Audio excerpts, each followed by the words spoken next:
Hallelujah. खुदावंद आपके साथ है, आप पर अपना अनुग्रह बना के रखे। मेरी तो निश्चित तौर पर जान लेना कि खुदावंद का अनुग्रह ही है जो मुझे और आपको बचाने की ताकत रखता है। खुदावंद का अनुग्रह ही है जो मुझे और आपको सुरक्षित रखने की ताकत रखता है। प्रभु का ये वचन ही है जो मुझे और आपको जीवन देने वाला है। तो खुदावंद के कलाम में लिखा है, परमेश्वर का वचन हथौड़ा है जो मेरे और आपके मन को तोड़ता है।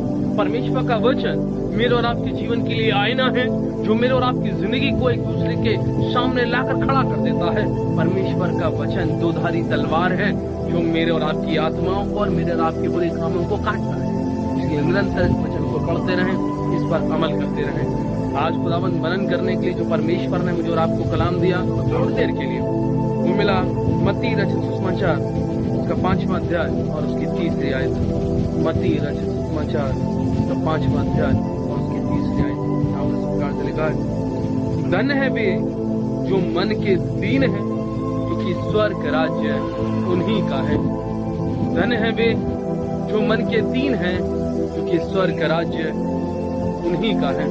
वही तो मैं और आप अपनी जिंदगी में खुदावंद के उस अनुग्रह का अनुभव करें, परमेश्वर की उस सामर्थ का अनुभव करें, तो निश्चित तौर पर जान लेना खुदावंद मुझे आपको फलवंत और आशीष रखे। हम सब प्रार्थना में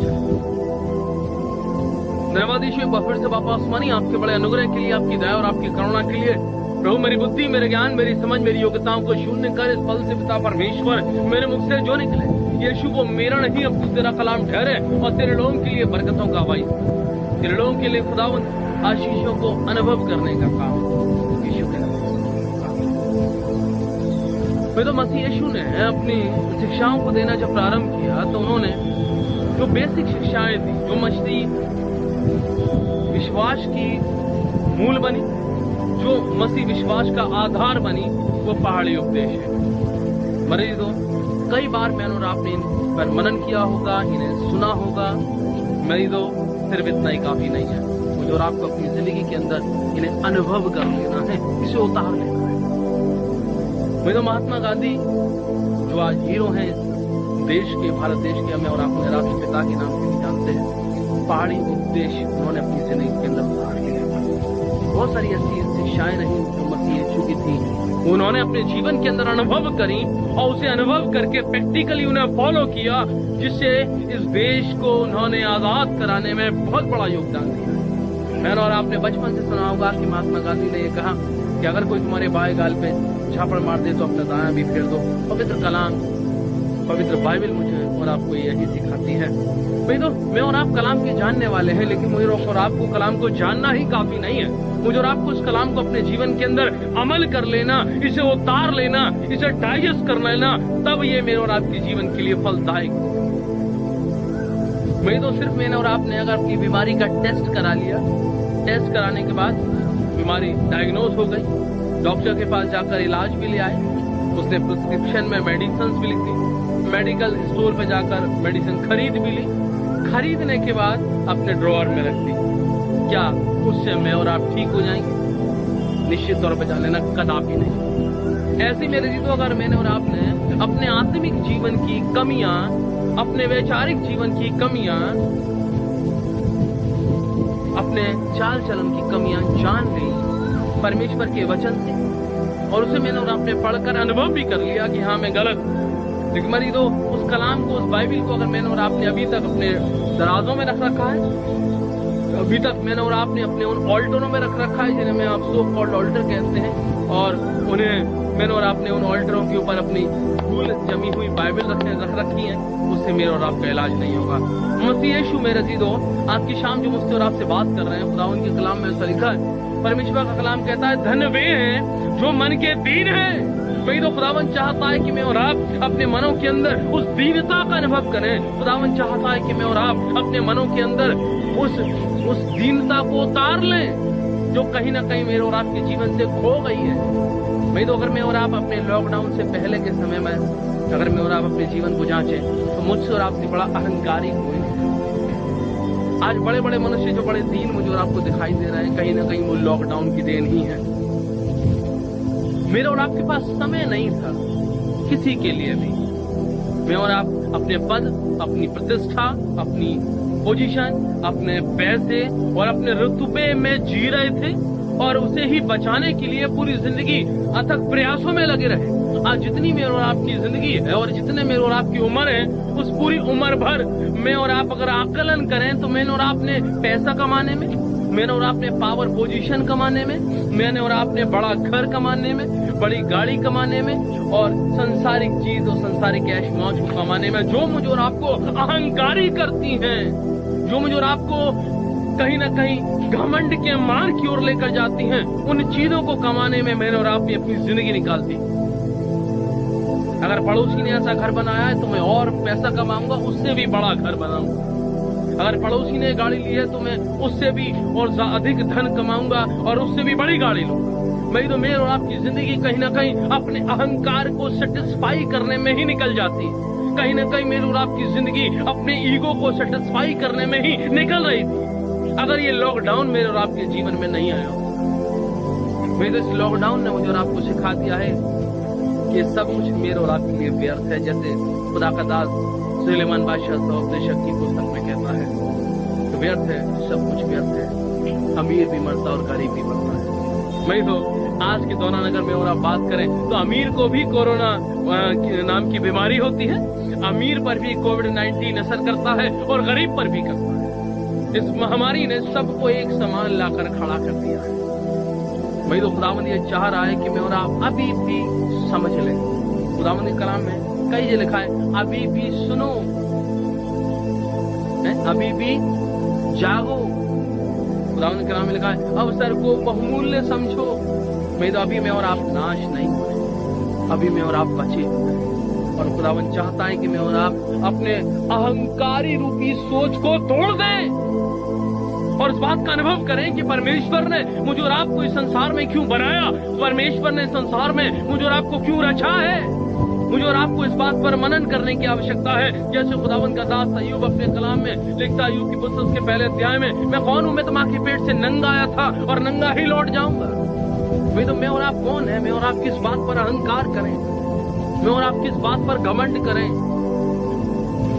सब कुछ क्षण भर का है, सब कुछ पल भर का है। खुदावंद के कलाम में लिखा है, तो मनुष्य के दिन गिने हुए हैं, उसके महीनों की गिनती भी परमेश्वर के हाथों में। जैसा खुदा का दास अय्यूब की पुस्तक में लिखता है, वो कहता है कि परमेश्वर ने मनुष्य के लिए एक ऐसी समय सीमा बांध रखी है जिसे कोई पार नहीं। वे तो चाहे वो कोई भी हो, जो इस संसार में जन्मा है, जो इस संसार में जन्मा है, वो इस संसार को छोड़कर जाएगा ही जाएगा, निश्चित तौर पर जान लेना। और ना ही कोई संसार में कुछ लेकर आया है और ना ही इस संसार से कोई लेकर जाएगा। और मेरी तो खुदावंद के किसी भी दास को उठा के देख लें, उसकी जिंदगी की सबसे बलवंतता का कारण, उसकी जीवन में उसकी परमेश्वर के अनुग्रह को अनुभव करने का कारण उसकी दीनता ही है। खुदावंद यीशु मसीह भी अपने कलाम में लिखते हैं कि जब तक कि तुम अपने आप को बालकों के समान न करोगे, तब तक तुम स्वर्ग राज्य के अधिकारी नहीं होगे। भाई तो अगर मैं और आप चाहते हैं कि मैं और आप स्वर्ग राज्य के अधिकारी हों, अगर मैं और आप चाहते हैं कि मैं और आप उस अनंत काल के जीवन के अधिकारी हों, अगर मैं और आप चाहते हैं कि मैं और आप इस संसार के बाद हमेशा की जिंदगी में प्रवेश करें, तो उसके लिए मुझे और आपको अपने मनों की दीनता रखने की विशेष आवश्यकता है। अन्यथा निश्चित तौर पर जान लेना, मेरे और आपका इस संसार में कुछ भी करना व्यर्थ ही ठहरेगा। मैं और आप इस संसार में कितने दिनों के लिए हैं? 50 साल, 60 साल, 70 साल, 80 साल। खुदावंद ने कलाम में लिखा है कि मनुष्य की आयु के दिन गिने हुए हैं 70, और बल के कारण अगर 80 भी हो जाए तब भी उसका बल जाता रहेगा। भाई तो मैं और आप इस बात पर मनन करें, इस बात पर चिंतन करें कि कहीं ना कहीं मेरे और आपके जीवन में अहंकार ने घर तो नहीं कर दिया है। तो अगर मैं और आप उस स्वर्ग राज के अधिकारी होना चाहते हैं तो सबसे पहले मुझे और आपको मन की दीनता अपने जीवन के अंदर रखने की आवश्यकता है। मसीह यीशु ने भी खुद परमेश्वर का पुत्र होने के बाद अपने झेले और अपने जिंदगी के मार्फत, अपनी शिक्षाओं के मार्फत मुझे और आपको समय दर समय ये सिखाया है कि मुझे और आपको मन के दीन बनना है। मसीह यीशु ने भी अपने चेलों के पांव धोकर, जब उनके अंदर ये भ्रांति हो गई कि हम में बड़ा कौन है, तो अपने चेलों के पांव धोकर ये सिखा दिया कि मेरे जी दो कि जो छोटा है वो बड़ा किया जाएगा और जो बड़ा है वो छोटा किया जाएगा। मैं तो खुदावंद चाहता है कि मैं और आप अपनी जिंदगी के अंदर दीन बने, और आप अपनी जिंदगी के अंदर उस अहंकार को पीछे छोड़ दे, जैसा खुदावंद की कलाम में नीति वचन की पुस्तक में लिखा है, उसकी 6 अध्याय उसकी 16 आयत में परमेश्वर 6 बातों से बैर रखता है वरन 7 बातों से घृणा करता है। उसमें सबसे पहली बात है कि घमंड से चढ़ी हुई आंखें। तो निश्चित तौर पर जान लेना, जिसने भी अहंकार किया है कहीं ना कहीं परमेश्वर का अनुग्रह उसके जीवन से चला गया है। शाऊल ने यह अहंकार कर लिया कि जब लोगों ने ये गाना बना लिया कि दाऊद ने मारा हजारों को और शाऊल ने मारा लाखों को, उसका अहंकार कहीं ना कहीं उसकी मृत्यु का कारण बना है।